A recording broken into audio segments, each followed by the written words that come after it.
হেই কবুতর পিপল, নমস্কার। আশা করি সকলেই ভালো আছেন। তো আজকের এই ভিডিওটা হচ্ছে আমাদের টোটাল আউট অফ টপিক, মানে আমাদের টপিক নিয়ে না। আমরা তো নর্মালি কবুতর ভালোবাসি এবং কবুতর নিয়ে ভিডিও তৈরি করি, বাট কবুতরের পাশাপাশি আমরা অনেকেই অনেক ধরনের পশু পাখি পালতে চাই। তো আমার ক্ষেত্রেও ঠিক ওই ব্যাপারটাই কাজ করছে। সেটা হচ্ছে যে আমি বিগত আরও 1 মাস আগে 20 পিসের মতো মুরগি সংগ্রহ করছিলাম। তো এই ভিডিওটার মধ্যে আমি প্রথমে বলে নিই, আমি কাউকে পার্সোনাল অ্যাটাক করতে চাচ্ছি না বা কারোর দোষ বলতে চাচ্ছি না। জাস্ট আমার সাথে যে বিষয়গুলো ঘটছে, এই পুরো ব্যাপারগুলো আপনাদের সাথে শেয়ার করতে চাচ্ছি। যারা শখের বশে মুরগি পালন করতে চাচ্ছেন, তারা যেন কোনোভাবেই মানে আর্থিকভাবে ক্ষতিগ্রস্ত না হন, এবং আপনারা যেই বাচ্চাগুলা কালেক্ট করবেন সেগুলা যেন কোনোভাবে মৃত্যুর মুখে ধাবিত না হয়। তো এই পুরা বিষয়গুলো আমি এই ভিডিওটার মাধ্যমে শেয়ার করব। আমি নিজে ব্যক্তিগতভাবে বিশ্বাস করি প্রত্যেকটা প্রাণী পালার জন্য বা পশু পাখি পালার জন্য আলাদা আলাদা ধরন আছে, ব্যাপার স্যাপার আছে। তো সেই ক্ষেত্রে আমি যেহেতু কবুতর পালি, কবুতর সম্পর্কে আমার টুকটাক ধারণা আছে কিভাবে কবুতর পালতে হয় এবং কোন রোগের ক্ষেত্রে কোন ধরনের মেডিসিন প্রয়োগ করতে হয়। তো যেহেতু আমি পশু পাখি ভালোবাসি, শুধুমাত্র কবুতর না, সকল পশু পাখির প্রতি আমার মোহ কাজ করে। তো এই ক্ষেত্রে মুরগি বলেন, হাঁস বলেন, সকল কিছুর উপরই অ্যাকচুয়ালি ভালোবাসা, ভালো লাগা কাজ করে। তো ওই ক্ষেত্রে ডিসিশন নিয়েছিলাম যে কিছু টাইগার মুরগি এবং ফার্মি মুরগি পালবো। তো এই ক্ষেত্রে কোথা থেকে কালেক্ট করব, অনলাইনে খুঁজতে গিয়ে দেখা যাচ্ছে যে খুব বেশি পরিমাণ বিড়ম্বনার শিকার হইতে হয়েছে। যে অনেক খামারি ভাইয়েরা আছে যারা আপনার সর্বনিম্ন 50 পিস এবং সর্বনিম্ন অনেক বড় বড় খামারি আছে যারা 100 পিসের নিচে টোটালি মুরগি বাচ্চা সেল করতে চায় না। তো এই ক্ষেত্রে যারা আপনার শখে দেখা যাচ্ছে যে ছাদের উপরে 5 থেকে 10 পিস বা 10 থেকে 20 পিসের মতো পালন করবেন, তারা দেখা যাচ্ছে যে আপনার লোকাল জায়গা থেকে কালেক্ট করা লাগে। তো ভিডিওর মেন কথা হচ্ছে সেটা হচ্ছে যে আমি এ টু জেড দেখাচ্ছি আমার সাথে কি কি ঘটছে আমার মুরগিগুলোর সাথে। তো ফার্স্ট অফ অল, আমরা যেহেতু কোনো খামারের জায়গা থেকে মুরগিগুলো কালেক্ট করতে পারি নাই, মুরগির বেবি। তো এই ক্ষেত্রে লোকাল জায়গা থেকে আমাদের মুরগির বাচ্চাগুলো কালেক্ট করতে হয়েছে। তো এই ক্ষেত্রে আপনাদেরকে অবশ্যই বলবো, যারা লোকাল জায়গা থেকে কালেক্ট করবেন, হোক এটা হাট বা বিভিন্ন দোকান, তো সেক্ষেত্রে মানে সর্বোচ্চ সতর্কতার সহিত চেষ্টা করবেন মুরগির বাচ্চাগুলো সংগ্রহ করা। এবং যারা খুব বেশি পরিমাণ এক্সপার্ট, তাদেরকে সাথে নিয়ে গেলে সবচাইতে বেস্ট। যেমন আমি মুরগির ক্ষেত্রে ফুলফিল আনারি, ঠিক আছে, মানে আমার ব্যক্তিগতভাবে কোনো ধারণা নাই, জাস্ট ইউটিউবের ভিডিও দেখছি।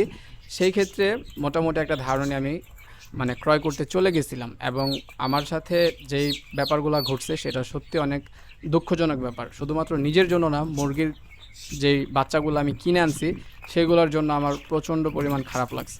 ভিডিওর এ পর্যায়ে আপনারা ধারণা করতে পারতেছেন যে আমার মুরগির বাচ্চাগুলোর সাথে কি হয়েছে। ওরা এক এক করে মারা গেছে, এবং আমি পুরো বিষয়টা শেয়ার করতেছি কিভাবে মারা গেছে।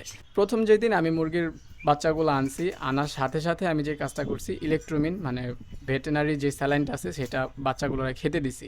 দেন পরের দিন থেকে আসল কাজ কারবারটা শুরু হয়েছে। আমি খেয়াল করে দেখতেছিলাম একটা মুরগির বাচ্চা হালকা পরিমাণ মানে নিঃশ্বাস নিতেছিল, এবং বাংলাদেশে কিছুদিন ধরে এত পরিমাণ গরম পড়ে, মানে অসহ্য গরম, সহ্য করার মতো না।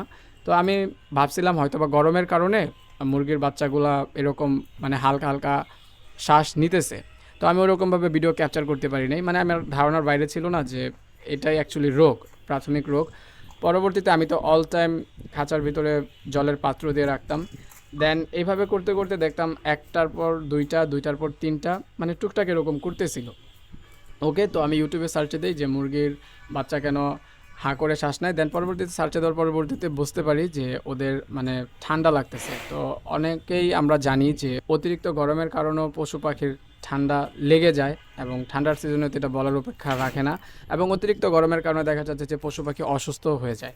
পরবর্তীতে ইউটিউবে সার্চে দিয়ে ধারণা পেয়ে যায় যে হ্যাঁ, মুরগির বাচ্চাগুলো ঠান্ডা লাগছে, এবং সেই অনুযায়ী যারা যারা মানে বিশ্বস্ত এবং খুবই পপুলার এবং তাদের ট্রিটমেন্ট এফেক্টিভ মনে হয়েছে, তারা বিভিন্ন ধরনের ওষুধ ইউজ করতেছিল এবং সাজেস্ট করতেছিল। তো আমিও সেই অনুযায়ী ওষুধ কালেক্ট করার চেষ্টা করছি, এবং ঠিক তারা যেভাবে বলছে ওইভাবে আমি ওষুধগুলো দেওয়ার চেষ্টা করছি, বাট কোনো কাজে দেয় নাই। আমি জানি না কেন কোনো কাজে দেয় নাই। তো এই ক্ষেত্রে কী আর করার, জাস্ট প্রত্যেক দিন মুরগির বাচ্চাগুলো অসুস্থ হচ্ছিল, এবং চোখের সামনে একটার পর একটা মারা যাচ্ছিল। তো ডেইলি বেসিস অ্যাভারেজ আমার 3 থেকে 4টা করে মারা যাচ্ছিল। তো 4 5 20, মানে এক সপ্তাহের ভিতরে আমার টোটাল সবগুলা মুরগির বাচ্চা মারা যায় এবং লাস্ট পর্যন্ত টিকে ছিল শুধুমাত্র মিশরীয় ফার্মের বাচ্চাগুলা। আমি ভাবছিলাম হয়তোবা এই ফার্মের বাচ্চাগুলো বাঁচবে, বাট শেষমেশ ফার্মের যে 5টা বাচ্চা ছিল সেগুলো মারা গেছিল। তবে এগুলার চাঞ্চল্যতা সব কিছুই খুব বেশি পরিমাণ ভালো ছিল এবং আমি কল্পনাও করি নাই যে 1 সপ্তাহের ভিতরে আমার সাথে এত দুঃখজনক একটা ব্যাপার ঘটে যাবে। তো ভিডিওর এখানে আমি আপনাদেরকে এটাই বলতে চাই, সেটা হচ্ছে যে শখে আমরা অনেকে অনেক কিছু করে ফেলি বা করে বসি। তো এই ক্ষেত্রে আমার এই ভিডিওটা দেখে আপনারা একটা ধারণা নিতে পারেন যে শুরুর দিক থেকে 20টা বাচ্চা প্রায় অনেক। তো এই ক্ষেত্রে আপনারা 5 থেকে 10টি সর্বোচ্চ মানে 5 থেকে 7টা বাচ্চা দিয়ে শুরু করতে পারেন, যে আপনার পরিবেশ অনুযায়ী, আপনার জায়গা অনুযায়ী এবং আপনার পালার ধরন অনুযায়ী এবং আপনি ওদের যে জায়গাটা দেবেন সে অনুযায়ী আপনার পশু পাখিগুলা মানে পারফেক্ট কিনা। তো এই ক্ষেত্রে আপনি আর্থিকভাবে ক্ষতিগ্রস্ত হবেন না এবং মানসিকভাবেও বিপর্যস্ত হবেন না। তো ভিডিওর শেষে আমি এটাই বলবো যে আমি কাউকে দোষারোপ করতেছি না, হয়তোবা আমার নিজের ব্যর্থতা আছে এই জায়গায়, বা মুরগিগুলো হয়তোবা অসুস্থ ছিল।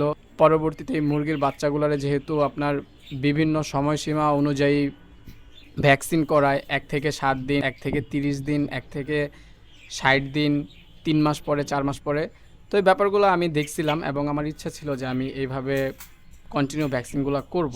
এবং আমি যার থেকে কালেক্ট করছিলাম উনি বলছিল যে ব্রুডিংয়ের মধ্যে ভ্যাকসিন অলরেডি করাইছে। তো যাই হোক, পরিশেষে এই হচ্ছে টোটাল পুরো বিষয়টা আমি ক্লিয়ার করার চেষ্টা করছি। আপনারা যারাই পালবেন একটু পরিমাণ মানে সচেতন হয়েই পালন করেন, যেন আর্থিকভাবে বিপর্যস্ত না হন এবং মানসিকভাবেও বিপর্যস্ত না হয়ে পড়েন। তো এই হচ্ছে আজকের ভিডিও। পরবর্তীতে দেখা হবে নেক্সট অন্য কোনো ভিডিওতে। সেই পর্যন্ত ভালো থাকুক আপনাদের সকল পেটস, পৃথিবীর সকল প্রাণীকুল। নমস্কার।